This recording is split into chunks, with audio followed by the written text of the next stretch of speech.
If you have a true scary story, be it paranormal or not, it can be about just creepy people, consider sending it my way by going to astheravendreams.com and clicking the button to do so.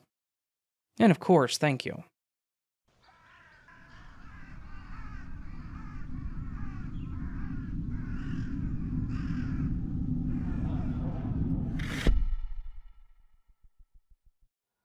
As a disclaimer, please do not try this, ever. Knowing what I know now, this is probably one of the most idiotic things I have ever done. I not only put myself in danger, but also my family and friends. Also, this happened about 15 years ago, so I will relay all that my memory serves me. I'm no longer in contact with the friend that this story involves, so forgive me if I forget any details. I will be happy to answer any questions I can, and will try my best to write everything that I can remember, in the order in which it happened. That being said, when I was a teenager, I was obsessed with the paranormal. My high school buddies and I thought it would be a great idea to get stoned in my parents' garage and construct a Ouija board. It was after school one afternoon when we implemented our plan. We arrived at my parents' house and got right to work finding supplies to make the board, and if I remember correctly, found an old shot glass to use as the planchette. We decided to ask the most provoking questions you could think of.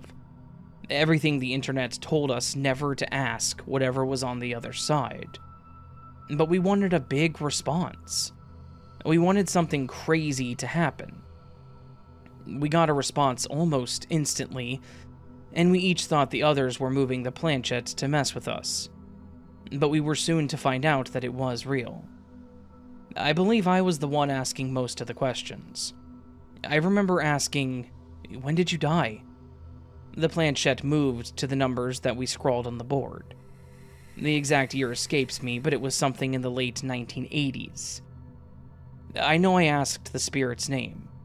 I cannot remember the name, so we'll just call the spirit, or rather demon, as we would soon discover, Robert. Robert would not disclose how he died, although he did say that his favorite band was Nirvana. This will be relevant later. We had a classic rock mix playing in the background, and he seemed to enjoy this. Unfortunately, I do not remember most of the conversation, but I do remember we didn't say goodbye when the session concluded. That night, my friends left, except for one who stayed the night. We'll call her Jane. For this part, I'll need to describe the layout of the house. It was an old house with a weird setup. When you would enter through the front door, there was a medium-sized living room with a huge bay window facing the street. Going further into the house, on the left was the kitchen. Beyond that was a glass door, behind which was a sort of a family room. And then the backyard, which led to the garage. Jane and I were chilling in the kitchen later that night, and we were seated at the kitchen table. Jane was sitting with her back towards the glass door that leads to the family room, and I was facing her and the door. We were chatting quietly, as my family was sleeping. She was talking, and as I was looking at her, something behind her caught my eye. The glass door was cracked open, but it was slowly opening wider and wider. As soon as I pointed at the door and she turned to look, it slammed shut very forcefully. It was so damn loud that I was sure my parents would wake up and we would be in trouble. But no one woke up or yelled at us to be quiet. We got so freaked out, we quickly retreated to my room, past the front living room. We talked in my room for quite some time, and nothing else weird happened until we went to sleep. I woke up in the middle of the night to a strange, slow scratching noise. At first, I couldn't figure out where it was coming from. I don't think Jane woke up, so I got up and tried to decipher where the sound was coming from. Finally, I realized it was coming from my closet. The door was closed, and I knew that there was nothing in there that should be making that noise. The only pet that we had in the house was an old border collie, and he slept in my parents' room at the end of the hall. I jumped back into bed and threw the covers over my head and tried to ignore the sounds coming from the closet. I don't know how long it took for me to get back to sleep, or if I even did, but the next thing I knew, it was morning, and Jane had to go back home later that day. We decided to go to the garage to smoke, and the air felt so heavy as soon as we stepped inside. Like we shouldn't be in there even though we chilled in that garage countless times before. We went back in the house and sat on the couch in the living room. We were either talking or watching TV, but I think at that point I went into some sort of trance. Jane later told me that I suddenly stopped responding to her and I wasn't moving, even though my eyes were open. The only thing I remember before coming to was the feeling of the back of the couch sinking in. I felt as though I was being slowly sucked into the couch, and my back felt so hot. It was like there was fire getting closer and closer to my back. Then, right before I snapped out of it, I felt hands on me, like they were trying to grab and pull me even further into the couch. I know it sounds dumb, but I thought I was being pulled into hell. I'm aware that there's no demonic portal in my parents' couch that leads to hell, but I swear to you that this is what it felt like. When I finally snapped out of it, Jane was looking at me with a look of concern on her face, and I felt like I was having a panic attack. I can't remember much after that, but her parents arrived to pick her up a short time later and she left. That night, I was absolutely terrified to sleep in my room. So, being the dumbass that I am, I decided I would crash on the hell couch with the TV on all night. I didn't think that I would sleep, but at some point, I must have fallen asleep. I don't know what time it was when I suddenly woke up with a jolt. The TV I know for a fact I left on was now turned off. In its reflection, I could see the bay window slightly illuminated by the streetlight outside. Then, I noticed it. A figure standing behind me so tall that it touched the ceiling. Its head and neck craned down to stare at me. It was so black that it was darker than everything else in the room, and it was motionless. I was too scared to move. I just feigned to still be asleep. I don't remember slipping back into slumber, but just like the previous night, before I knew it, it was morning again. I decided to take a shower. Upon undressing, I noticed that my side was sore and hurting pretty bad when I took off my shirt. I looked, and there were deep scratches in the shape of the Nirvana logo. That wonky-looking smiley face. At that point, I knew that this wasn't just a spirit that I was dealing with. I don't know why I never told my parents what was going on, but one day my dad, who didn't even believe in the paranormal, told me he was taking a shower when all of a sudden the faucet turned on its own, and the water got hot so suddenly that it scalded him. Now I was pissed. I had allowed a demon to mess with my family. I promised myself I would never mess with a Ouija board or even be around one ever again. I begged a Catholic friend of mine to come over and bless the house and garage, and she agreed. She brought a bunch of supplies for the blessing. Afterwards, we disposed of the board and we prayed. Nothing happened in that house ever again, and we ended up moving a couple of years later. As an adult, I became a Christian. I've still had experiences with the paranormal after this story, but now I know that I'm protected and how to rid demonic energy from my life. I'm sorry if this ending is anticlimactic, and also for the length of the story, but thank you for listening.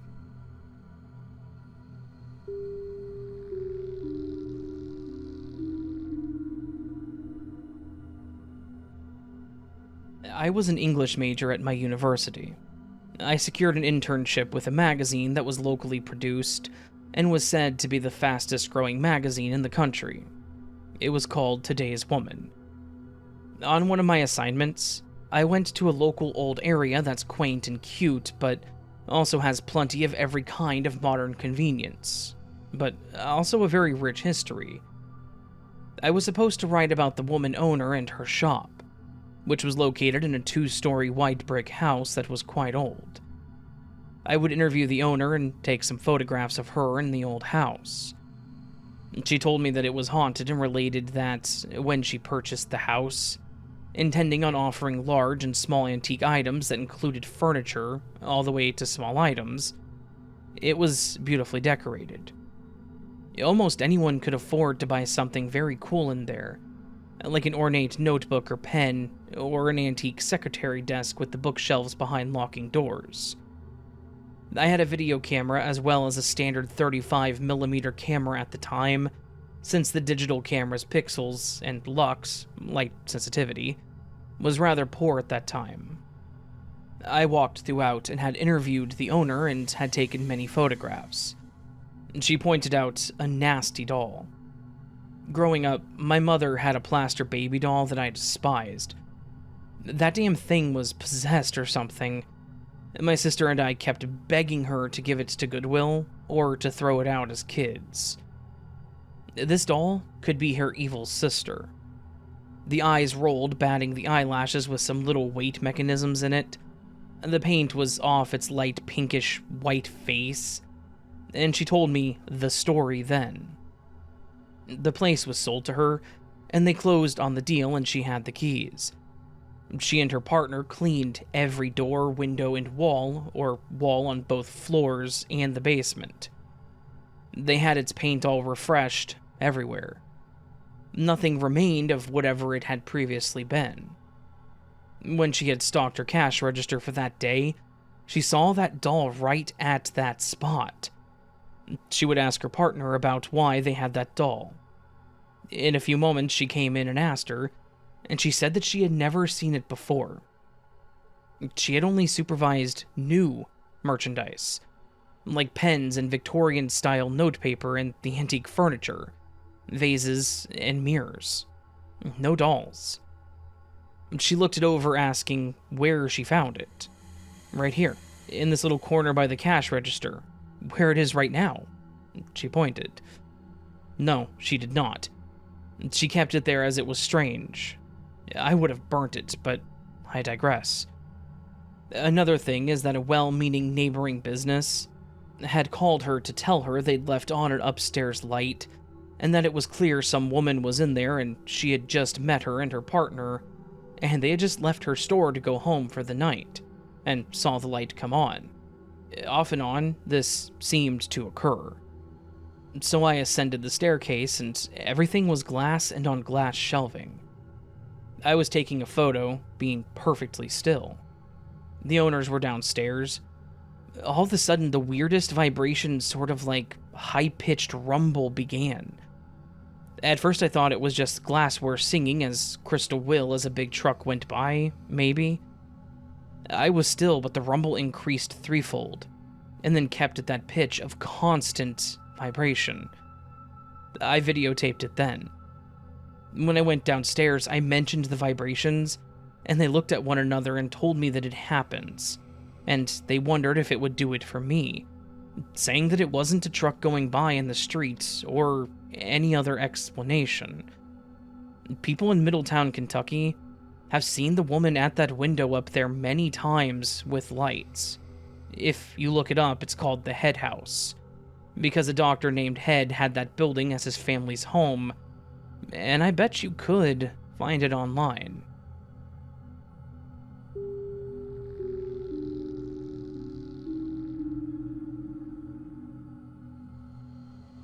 Hi, Raven.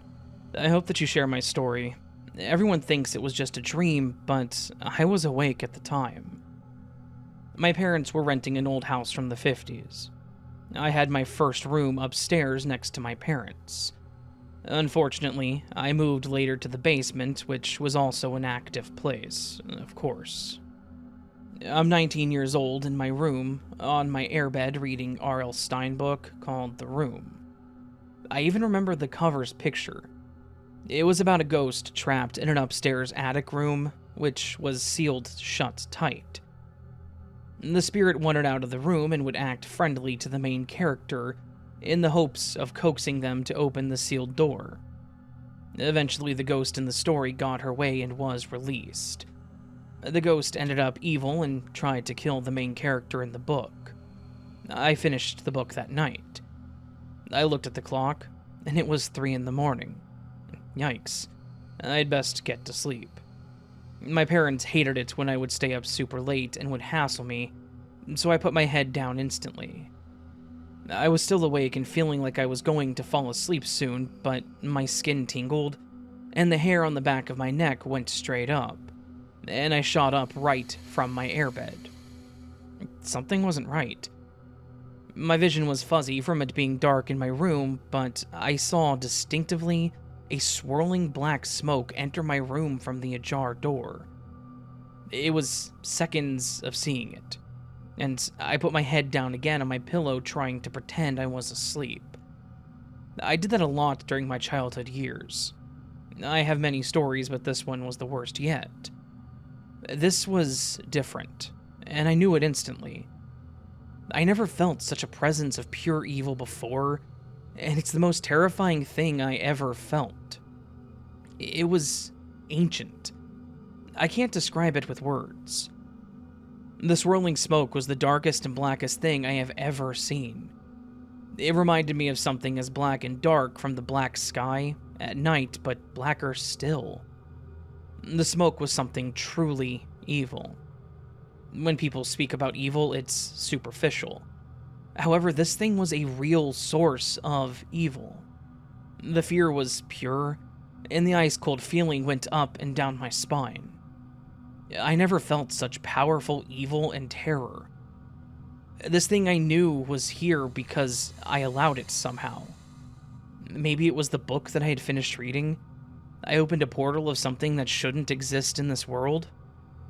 This thing swirled around me entirely while I laid on my airbed. Instantly, I couldn't breathe. My breath was no more. I could not breathe, but I dared not move. I'm not kidding when I said I felt pure evil and terror. This thing was evil. It exists. So I wouldn't move. I was terrified beyond comprehension. However, it was trying to kill me. I felt the airbed shift from my weight, and I felt myself slowly raising from my airbed. I was levitating longitude/horizontal. I remember feeling frozen in place. I only had my thoughts. I couldn't fight back with movement. I could not speak or make any sound to alarm my parents. I called in my thoughts to my mother. Mom. But nothing. Couldn't breathe, couldn't move. An evil surrounded me as thick as oil. Then I knew who to call next. It's a power that is purely good. True light and pure light. I put all my love and trust into the universe and screamed in my head, God. I felt a protective shield wash over me, and I felt myself being slowly lowered back onto my airbed. It squeaked and shifted from my weight, and I could breathe again. It was gone. The evil had left.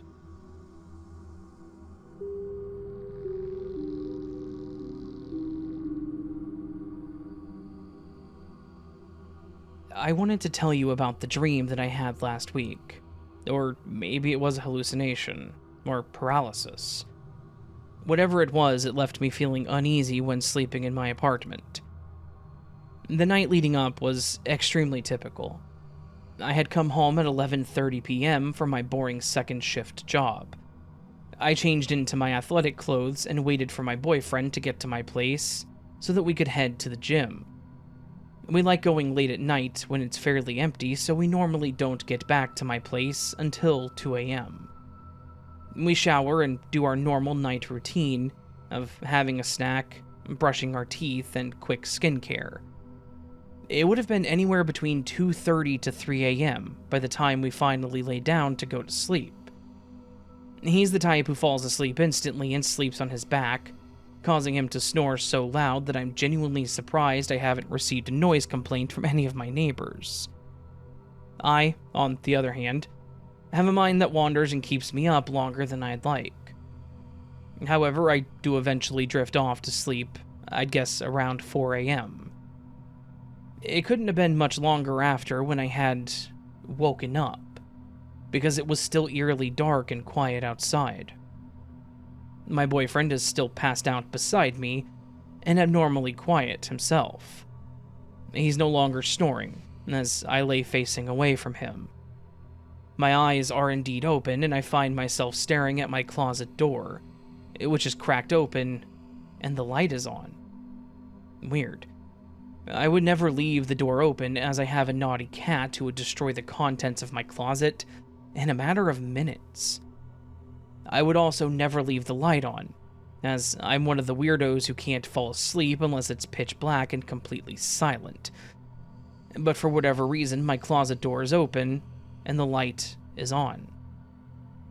However, I find myself unable to move in order to fix it.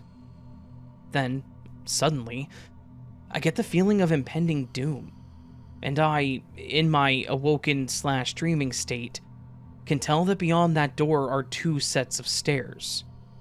One set leads up, and the other set leading down. Coming from the downside of the stairs, I can hear heavy footsteps ascending on the creaking steps. I know the person coming has ill intentions. I'm panicking, unable to move, thinking to myself that this person is coming to attack me. I'm the target. But whoever this is will likely attack my sleeping boyfriend first, since he's sleeping closest to the door. I feel remorse knowing my boyfriend will be hurt as a result of simply being there, while whoever this is wants to hurt me. Then, suddenly, the steps had reached the top of the stairs and stopped. I could see the light from the cracked door being cut through with the darkness of a body blocking it. My heart was racing, thinking this was it. We'd be attacked, tortured, and killed. I couldn't move, and my boyfriend was sleeping, blissfully unaware of what was taking place. There was nothing we could do to stop it. Then, just when I think our attacker is about to make his move, the lights turned off. I see the door close ever so slowly, and I feel relief rush over my body as I hear the click of the door latching. I listen as I hear the steps starting again, but going up this time, and slowly fading into nothingness. My body abruptly shoots up into a sitting position, once again, able to move. My eyes dart across the room as if searching for confirmation that what I just witnessed actually happened, when they land on the closed closet door with no light seeping through its cracks. I sighed in relief and disbelief. I look over to my still sleeping boyfriend, whose snores are now filling my apartment, too scared to get up and check my closet. I laid back down, scooting closer to him, and pulling the blankets over my head, forcing myself back to sleep. The next morning, I wake up to my boyfriend scrolling his phone next to me, and I regale him with my horrific nightmare, and even he is too scared for me to finish the story. I have him get up to check the closets, and to my comfort, the only thing behind the door is my pile of unfolded laundry. I still don't know what this was, why it happened, or why my brain was insisting that I was about to become a homicide victim, but I hope that I never experience anything like this again. Don't let the decision haunt you. Subscribe to the channel today. I found myself between jobs for the only time of my life. I absolutely always had a job all lined up and gave a written 2-week notice. But things on my job got weird, so I looked for something totally different. I had a dental and medical background as a dental assistant, and then phlebotomist. But I just wanted to work outside of healthcare after finishing college.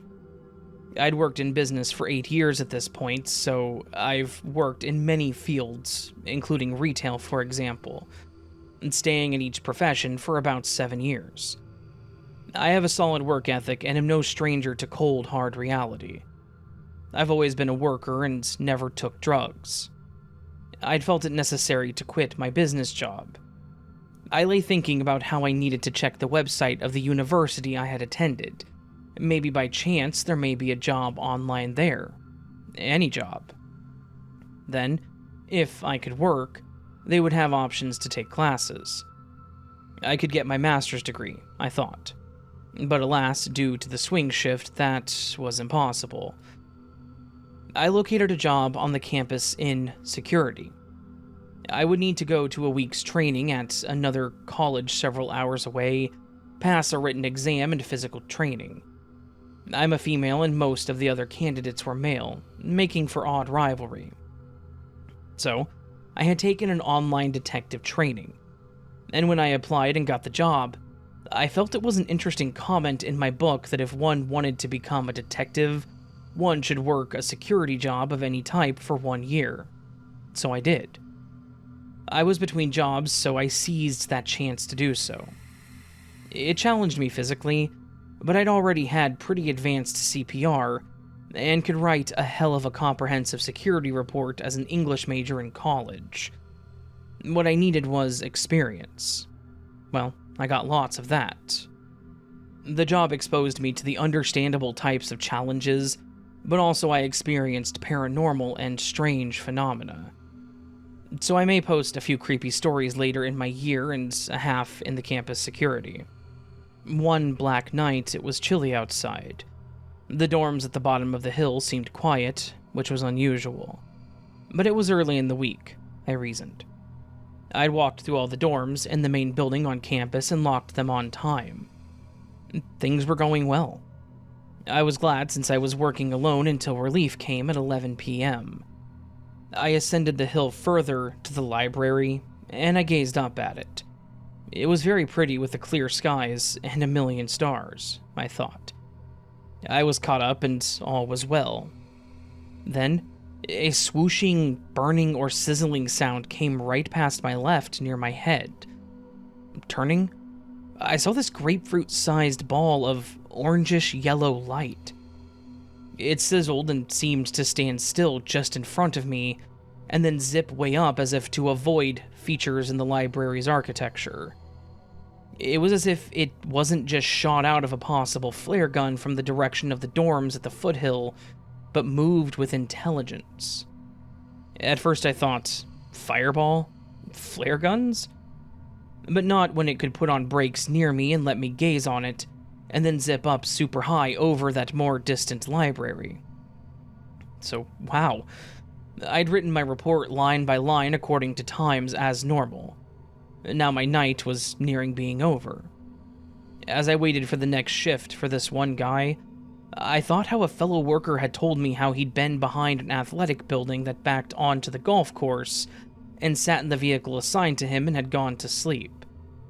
One night he saw something he adamantly refused to talk about. He never used that area again to nap. Then, I really began to ponder what he had seen. But again, he never dared say anything, and would just clam up. So, fiery orb, you are very cool. I wonder sometimes about the things that we know precious little about.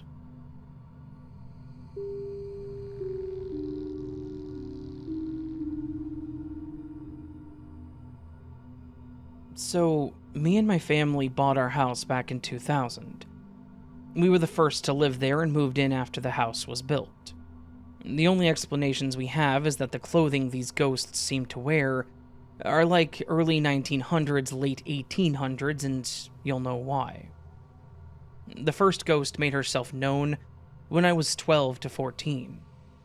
I always had trouble sleeping at night and couldn't walk around my house at night, as I felt like someone was always watching. But I always just thought that that was a rational kid thinking, or so I thought. One night, I was lying on my bed, not to sleep, but on top of my comforter and all. I was just staring out my bedroom door into the hallway. The hallway light and the bedroom light was on, and being on the second floor, I think I also had on the main entrance light.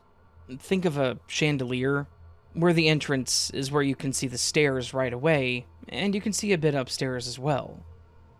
I had no music or anything playing when I hear a little girl's laugh just as the lights turn off, and my door closes shut. I freaked out and started screaming when my mom came out of her room on the first floor, thinking I was playing with the lights. She didn't believe my explanation that night, but I'll come back to this. The second ghost made himself known in a more creepier way. One night when I was 15 to 16, I woke up at exactly 3:14. I felt something tap on my shoulder, and as I turned to see what it was, a man stood next to my bed. He appeared to be in his late 40s, early 50s, judging from his white hair and white mustache and beard, in what I could only describe as a Civil War uniform from the Confederacy. The only thing was his skin was very pale, and his eyes had no pupils. I wanted to scream, but he only moved his finger over his lips to signify being quiet. I laid in my bed frozen with fear as he walked out of my room and closed the door quietly. From that night, I kept hearing him march in my upstairs hallway. Now, being that I was the only one that could account these spirits, I was always told that I was crazy. Until my brother and mom told me they noticed the girl.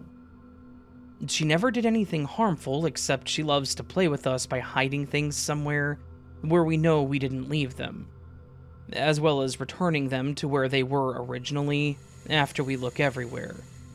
The main things are keys, remotes, and small objects like nail polish or makeup. It's gotten to the point where if we lose something, and we know it's not where we left it, we just say, "Little girl, we need this back," or "Little girl, we're in a rush and can't play." She'll normally put it back in its place a bit quicker. The older man was seen by my grandfather and my mom as well. My grandfather just saw him walk in the front door and directly to my parents' room. My mom would see him at night, but all he does is tip his hat to her and walk away. One night, where she was crying a lot, I believe it was over losing her grandparents or her brother, he sat next to her and put his hand on her shoulder. She said that he felt very cold, but that she felt safe. I'm not sure if this means anything, but I thought it would be cool to share this with you all.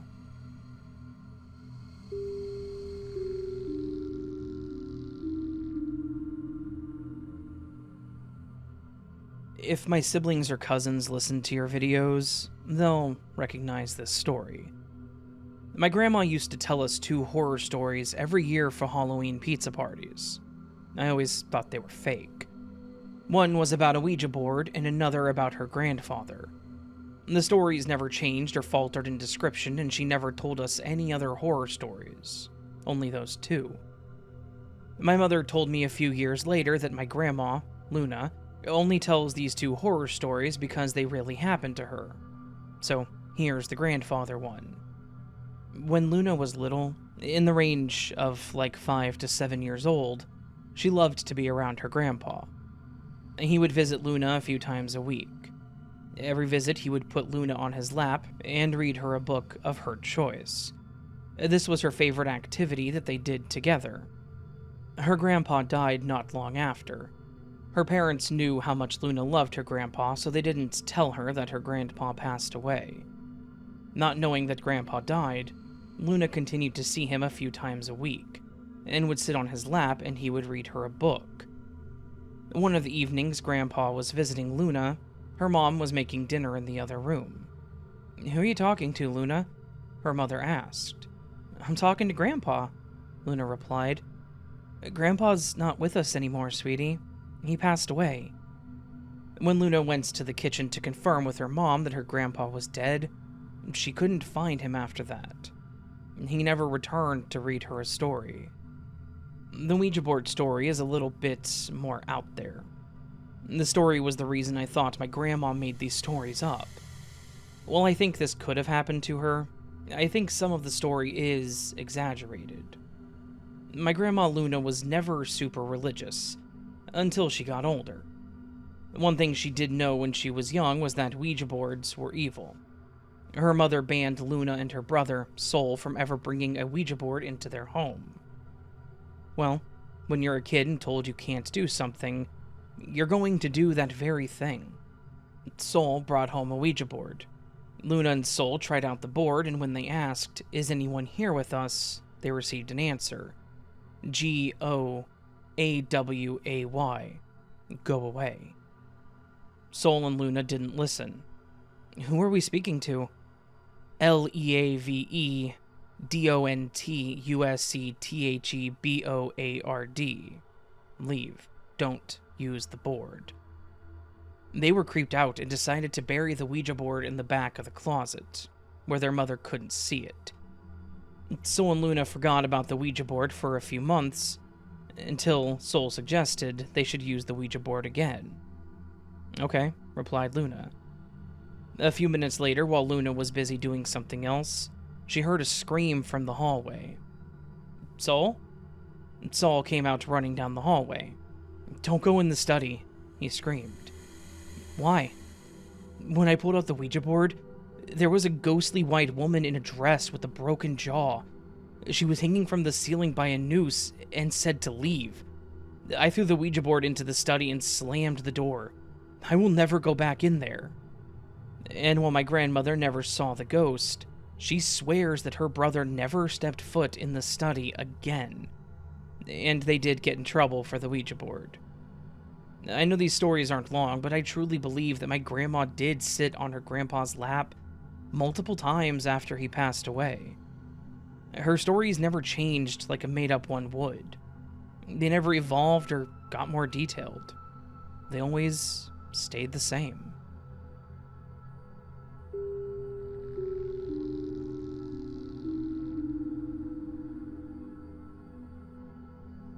Like the title suggests, which is paranormal experiences working at a funeral home and cemetery combo location, I work in death care at a combo location funeral home, meaning that we have a funeral home, cemetery, and crematory on site. I know people like to debunk stuff on this sub for good reasons, in a lot of circumstances, so I wanted to see the response to some of the stories from my coworkers and I. I'll start off with the typical light stuff. One of my coworkers tends to come in very early every morning to start at her work, while I like to stay late. We both spend a good amount of time alone in the funeral homes. We both have had experiences of hearing footsteps down the halls, wood floors and long hallways that echo, seeing things out of the corner of our eyes and hearing faint voices. Not too surprising, considering there are an abundance of loved ones in our care at any given time, some having more traumatic passings than others. I will admit, though, that the funeral home itself is pretty tame. There have been many strange occurrences in the cemetery experienced by the grounds crew, cemetery staff, and funeral home staff. One day I was attending a service early morning, and I turned and saw a man under a tree not too far away from me. He looked out of place, and I saw no cars around besides the few the family drove. I turned to look at him once more, and then for a third time, a minute or so later, and he had vanished. This has happened to multiple people. Mind you, we have 17 gardens. I would have seen him walking away or would have seen the car he was in. A coworker of mine, on the cemetery side, worked with the man for a while after his wife passed. He wanted a granite pedestal, a stand that holds an urn with customizable toppers, with a bird bath on top. For about a year, he would hound my coworker wanting to know when it would arrive, when that is, unfortunately, the expected waiting period for custom granite memorials. When it finally arrived, we placed his wife inside and had a service. A few months after, my coworker who worked with him woke up from her sleep because she kept hearing bird bath, bird bath, bird bath being yelled in her ear. She actually came in the next morning and said that he died before we had even received the first call, the notification of death.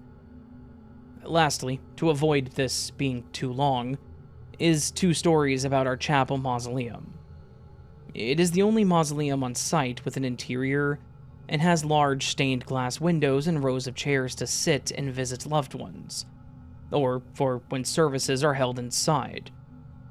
The mausoleum is locked every day at 4 when the grounds team leaves, and is unlocked around 6 or 7 a.m. One morning, one of the guys walked into the mausoleum after unlocking it to turn on the lights, and he saw a woman sitting in one of the chairs by the windows facing away from him. He freaked out and walked out to call the superintendent. When he walked back inside, the lady was gone.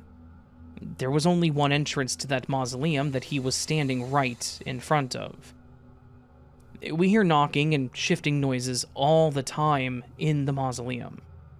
It's so prevalent. I actually address everyone in there and when I enter and exit to avoid any bad juju. We had a maintenance crew working on the mausoleum for a while that would come in every morning to find their tools moved around the room.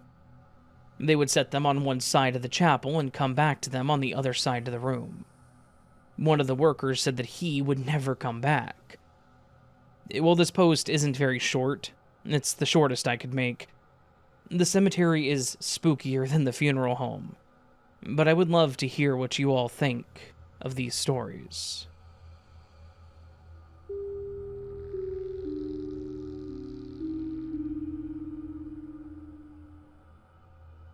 When a loved one dies, it's deeply disturbing. When your mother dies, it's a whole different experience. First, I'll tell you the story of my longtime friend Connie. When Connie was a sophomore in high school, she lost her mother. Of course, it was sad and traumatic, and a tender time you really need her. Family and close friends crowded the small home as they supported one another and each brought a dish, so no one had to do a lot of cooking after the wake. Connie excused herself from the others to grab the phone in the kitchen. Hello?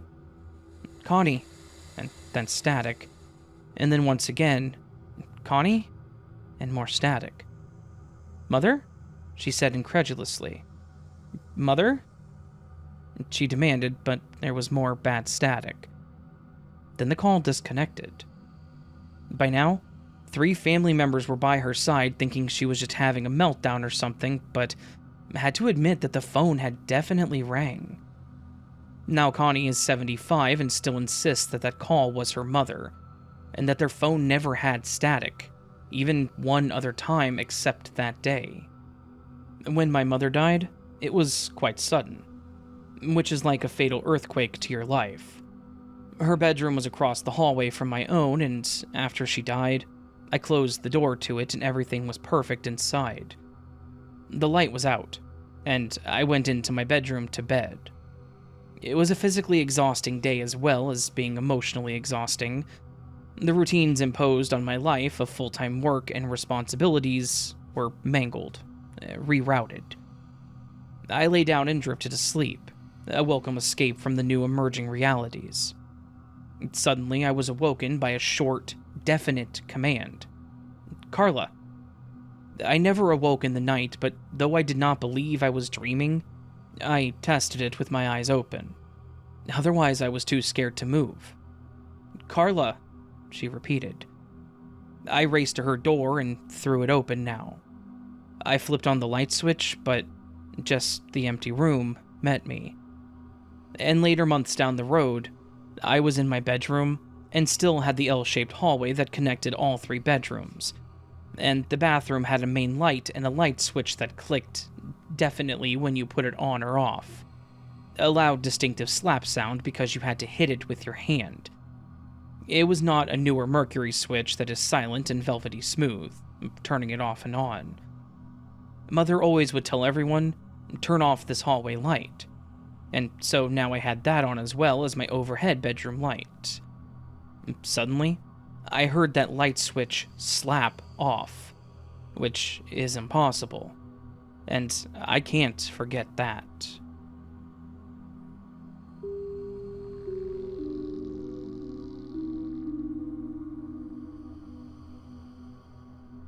I've been listening to your stories for a couple of months now, and I'm really enjoying the experience.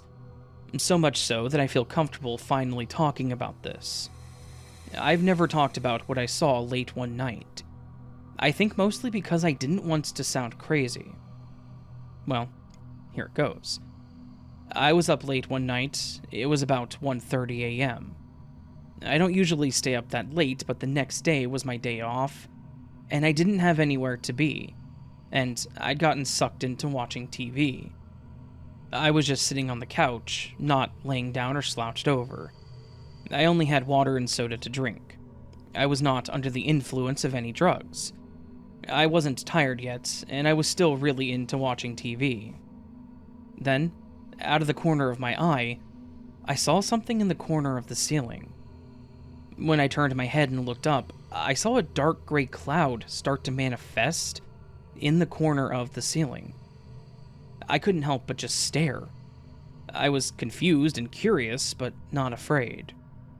It took about 30 seconds or so to get as big as it was going to get. It was about 2 feet across, if I had to guess. It started out as a small, dark gray cloud about 6 inches across or so. The whole time I watched it grow in size, it was opaque and stayed in the same color. Then it took off from the corner straight for me. I ducked while letting out a yelp. It darted very fast and it took me by surprise, and that is when I felt the first sense of fear. I did not look behind me. I was too afraid of what I might see. I don't know where it went. I do not know if it went into another corner or if it was still in the house. I just shut the TV off and got up off the couch and went straight to bed.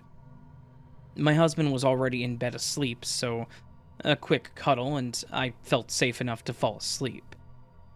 Until now, I haven't told my husband or anyone else. We no longer live there, not because of that, it's just that location was never meant to be permanent. It never happened again in either the old or the new place. I still, to this day, think about it and wonder just exactly what I saw that night.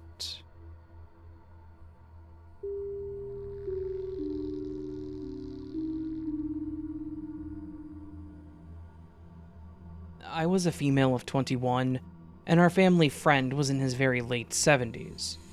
He decided that some rooms needed painting, and I agreed. I'd recently helped my sister rehab her old 1920s house. We did many things to it, so I told him I would definitely help him. His house was built in the late 1940s, and he'd been there since the middle 50s, maybe. His daughter had grown up there and married after college. His wife had died of a brain tumor in the early 1970s, and now it was about 1980. We'd picked out a light celery green, it was called. It was light and fresh-looking. The walls looked a dingy something, just dark and dirty now. I just loved that first coat. We had 1 can of paint, and I was doing this after my nearby work in a dental office. I really made progress quickly, and he was really going as well. It was a really large living room. Before the hardware store closed, I told him that he should run up to that store and get another can of that paint. I had the screened wooden door latched, and inner front door open to get air that summer night. I saw his elongated 1960s car back out, and he waved and pulled off to the short distance to nab the paint before closing. As I watched him leave, and stood there assessing my work, I figured I would sit down on his couch, an old 1920s huge silver gray one with curls at each end. We had thrown a tarp on it to keep it clean. As soon as my butt hit the couch to wait for him, and as I could still see his wave, a finger poked my right ribcage. I jumped up quickly, hollering his name, though I had seen him pull away to the store, and it was so creepy. Other things also happened there. Nightly as he read, he would get major knocks on his ceiling, 3 of them. He figured that it was his wife saying get to bed, and maybe it was. Also, he had an old reddish-brown desk with a bookshelf behind full wooden doors that he had crammed with books and papers with drawers beneath. Many a time that damned desk would knock. Also, often as we would talk, we would hear something descend the steps to the attic, and then stand on the landing and shift its weight, creaking the wood. It never turned, and then went down the last two. Like it was listening to us talk, or was waiting. And it happened all the time.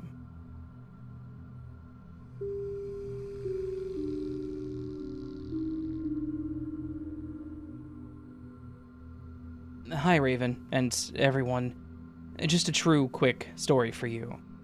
My uncle, my mother's brother, was an electrician.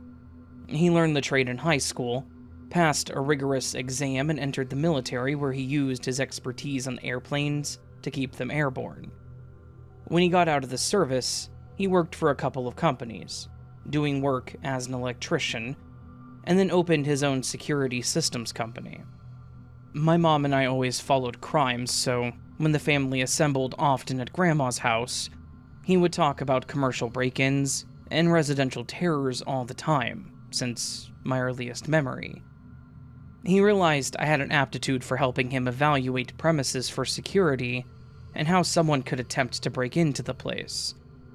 I would help him throw wire into attics and things growing up, even though I worked in the medical field when I got out of high school. I did eventually attempt to buy his business when he was quite old, but though he wanted it, it never worked out. But I went ahead and did open my own security systems at an opportune time, when the panels and contacts all went wireless routinely, about 2000. I had a customer and quickly placed all door and window contacts, a garage door opener that alerted the owner's phone so she could control it, and cameras. Some indoor features were new that year, motion sensors capable of snapping 3 photos of what set it off. I carefully placed them diagonally across an expanse of kitchen, and it covered the back door. Not long after she had it, she wanted me to check something that set it off a couple of times. Reviewing placements and reports, I checked the images. There was a see-through man's ghost right by her kitchen table. I showed her, creeped out. Then she said like she was annoyed with her kids. I told them not to play with that Ouija board. My sister and I are partners in our security business. We know what the sensor was doing, and it freaked us out. The first second is at the second of the motion, and there was no image. The second image shows the ethereal man. The third image, he was disappearing, kind of like a shadow. We've seen other creepy properties, but that's for another time. And definitely leave those portals alone.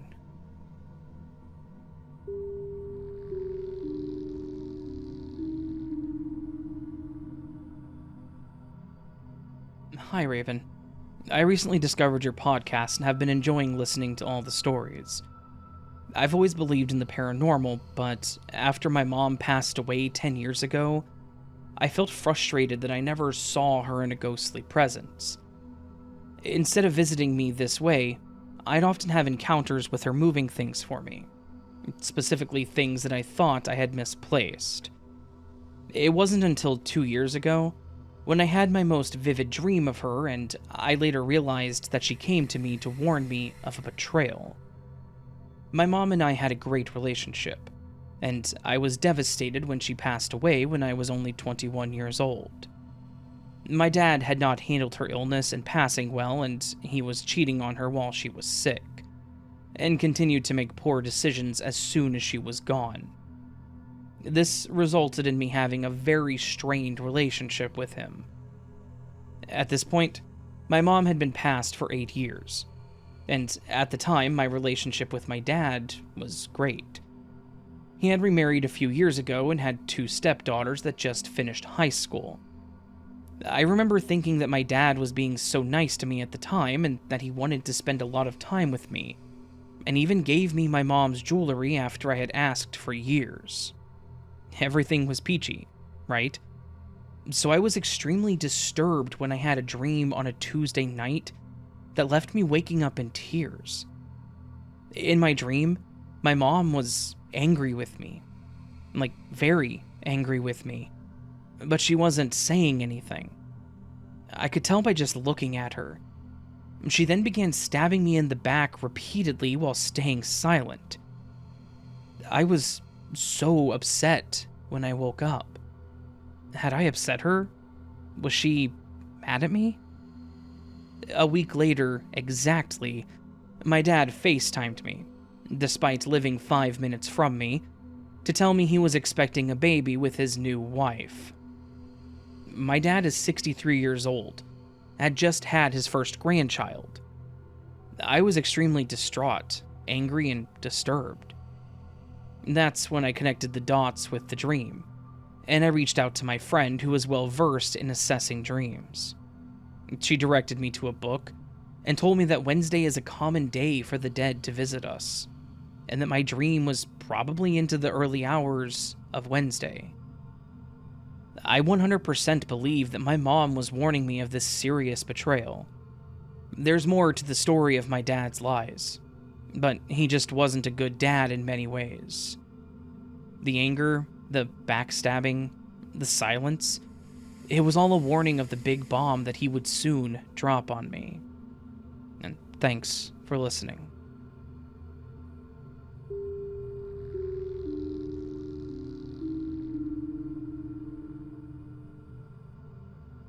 I was going to the church that I attended, St. Bartholomew's in Buccal, Kentucky.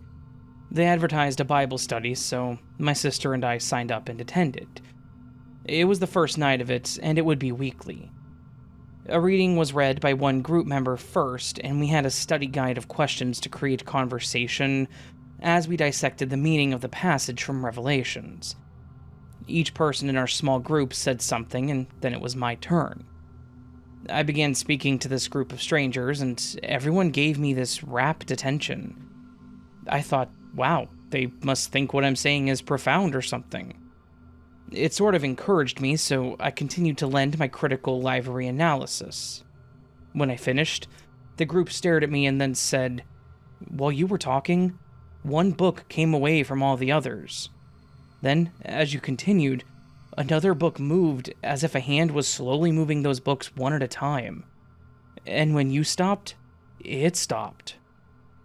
I didn't see it at all since it was behind me on a shelf. I didn't return though, because the priest who was there that night, an avid tennis player in his 80s, had been to the university I was working in security for that next day to play and collapsed dead on the court, just before I arrived at work. My coworker told me, not knowing if I even knew him. I don't think there was any connection, but anyway.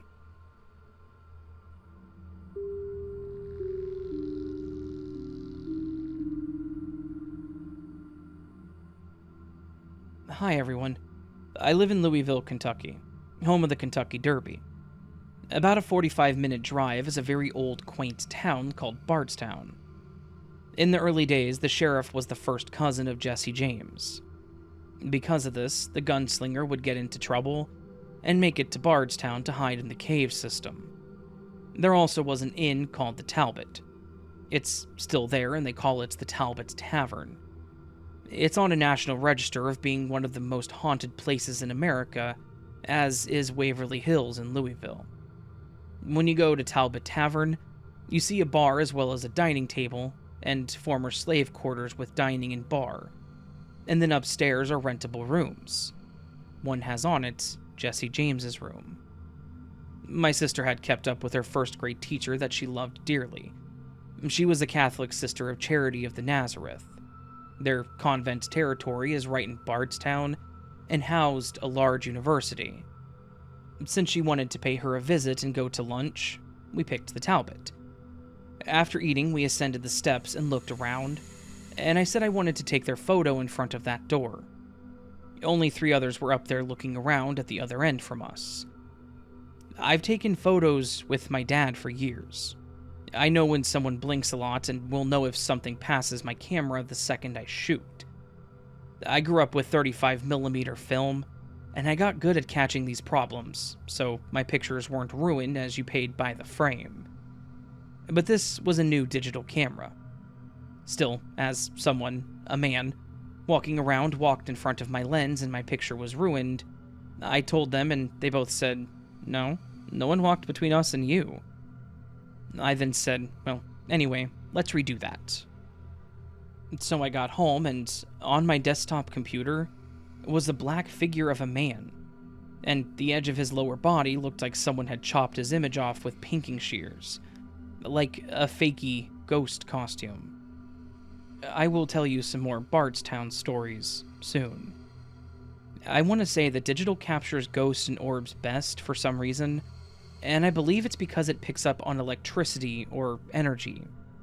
I was photographing something on my roof in the winter, and it was of the main electric line going to my house. I used a digital camera in the cold weather. All around that bundle of wires was an aura of electricity. That's why I think it captures them so well.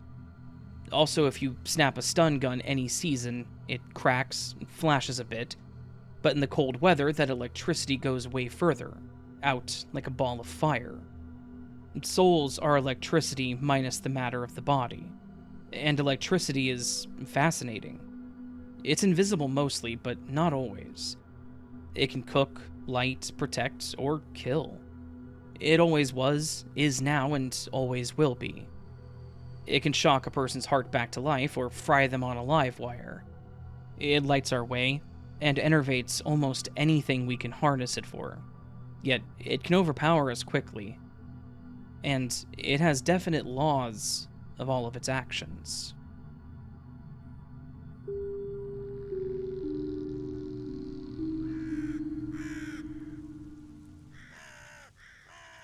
So that, my friends, was nearly an hour of paranormal stories for you to enjoy. A collection of paranormal stories that was great, in my opinion. All over the place. Definitely covered a lot. Yeah. Just really good stories. Good paranormal stories. Paranormal stories are always fun and interesting to do. I do quite enjoy doing them. I have done them for quite a long time, to be honest with you. My first video was, in fact, paranormal. I think my second and third videos were also, in fact, paranormal, because I didn't know what else I was going to do on this channel, and yeah.